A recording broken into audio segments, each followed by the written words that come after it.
Assalamualaikum warahmatullahi wabarakatuh. Perkenalkan, nama saya Nur Fadila dengan NIM 220806500041 dari Prodi Desain Komunikasi Visual. Mata kuliah Metodologi Desain dengan dosen pengampu Bapak Dian Cahyadi, SSN, MDS. Di sini saya akan menjelaskan ulang materi yang telah dibawakan oleh Bapak Dian Cahyadi pada pertemuan kedua, yaitu sejarah metodologi desain. Metodologi desain adalah pendekatan sistematis untuk merancang dan mengembangkan produk atau solusi yang efektif dan berfungsi dengan baik. Metodologi desain telah berkembang seiring waktu dan telah mengalami banyak perubahan dan telah penyesuaian untuk memenuhi kebutuhan dan tuntutan pasar yang berubah. Pada awalnya, desain dianggap sebagai kegiatan yang tidak dapat diajarkan dan lebih banyak bergantung pada pengalaman, intuisi, dan naluri. Namun, pada tahun 1950-an, desain mulai dipelajari secara ilmiah dan sistematis. Salah satu kontributor awal dalam pengembangan metodologi desain adalah arsitek Christopher Alexander yang dikenal karena teorinya tentang pola dalam arsitektur.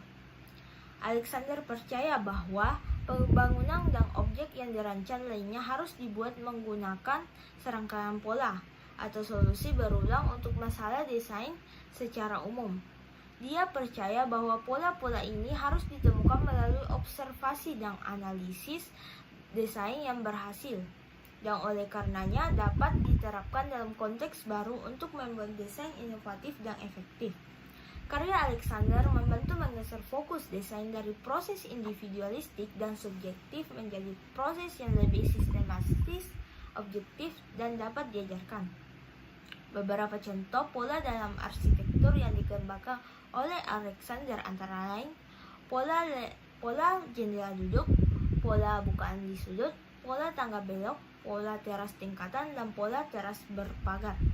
Setiap pola dijelaskan secara detail dalam bukunya A Pattern Language, Tone, Buildings, Construction, pola ruang terbuka, ruang penyangga, dan pintu depan dan belakang.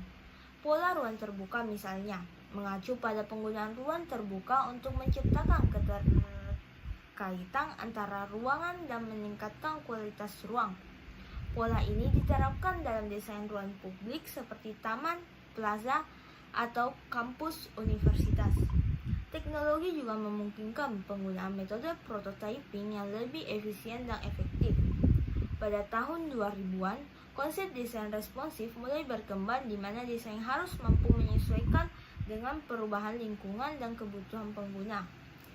Ini memicu pengembangan metodologi desain yang lebih fleksibel dan adaptif. Pada saat ini, metodologi desain terus berkembang dan berubah, didorong oleh teknologi yang semakin maju dan tuntutan pasar yang terus berubah. Namun, pendekatan yang berpusat pada pengguna tetap menjadi dasar dari hampir semua metodologi desain yang muncul. Asal-usul munculnya metode desain baru di tahun 1950-an dan 60-an terletak pada penerapan novel yang merujuk pada penggunaan prinsip-prinsip teknik-teknik yang ditemukan dalam karya sastra fiksi. Metode ilmiah ke novel dan masalah mendesak dari Perang Dunia Kedua, di mana operation research dan teknik pengambilan keputusan manajemen dan dalam pengembangan teknik kreativitas di tahun 1950-an. Kemunculan metode desain baru pada tahun 1950-an dan 1960-an disebabkan oleh beberapa faktor yang mempengaruhi kemunculannya. Faktor-faktor tersebut membantu menciptakan pendekatan desain baru yang lebih sistematis, ilmiah, dan kreatif, yang masih menjadi landasan bagi praktik desain saat ini. Dengan begitu, pendekatan ini dapat membantu perancangan solusi yang lebih holistik dan berkelanjutan.